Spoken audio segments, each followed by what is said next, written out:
صلی علی نبینا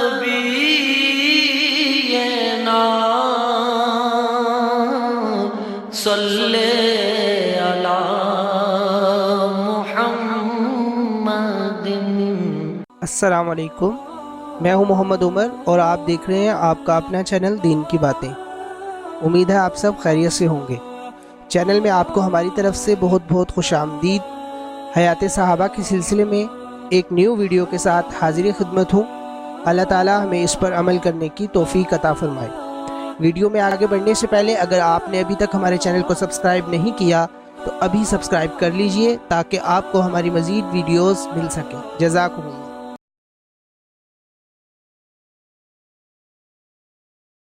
بسم اللہ الرحمن الرحیم۔ حضرت خالد بن ولید رضی اللہ تعالیٰ عنہ کی بہادری۔ حضرت خالد بن ولید رضی اللہ تعالیٰ عنہ فرماتے ہیں کہ غزوہ موطا کے دن میرے ہاتھ میں 9 تلواریں ٹوٹی تھیں اور میرے ہاتھ میں صرف ایک تلوار رہ گئی تھی جو یمن کی بنی ہوئی اور چوڑی تھی۔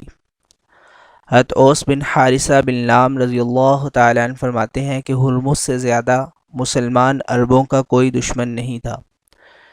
جب ہم مسلمہ اور اس کے ساتھیوں کو ختم کرنے سے فارغ ہوئے تو ہم بصرہ کی طرف روانہ ہوئے تو مقام کاظمہ پر ہمیں ہرمز ملا جو بہت بڑا لشکر لے کر آیا ہوا تھا۔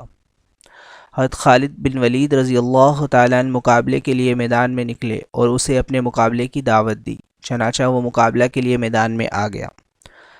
حضرت خالد رضی اللہ تعالیٰ عنہ نے اسے قتل کر دیا۔ یہ خوشخبری حضرت خالد رضی اللہ تعالیٰ عنہ نے حضرت ابوبکر صدیق رضی اللہ تعالیٰ عنہ کو لکھی۔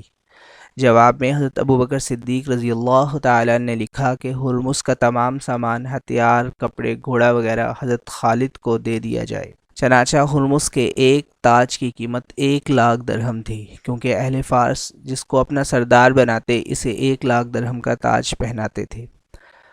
حضرت ابو الزناد رحمۃ اللہ علیہ فرماتے ہیں کہ جب حضرت خالد رضی اللہ تعالیٰ عنہ کا انتقال کا وقت قریب آیا تو وہ رونے لگے اور فرمایا کہ اتنی یعنی بہت زیادہ جنگوں میں شریک ہوا ہوں اور میرے جسم میں بالش بھر جگہ ایسی نہیں ہوگی جس میں تلوار یا نیزے یا تیر کا زخم نہ ہو، اور دیکھو اب میں اپنے بستر پر ایسے مر رہا ہوں جیسے کہ اونٹ مرا کرتا ہے، یعنی کہ مجھے شہادت کی موت نصیب نہ ہوئی۔ اللہ کرے بزدلوں کی آنکھ میں کبھی نیند نہ آئے۔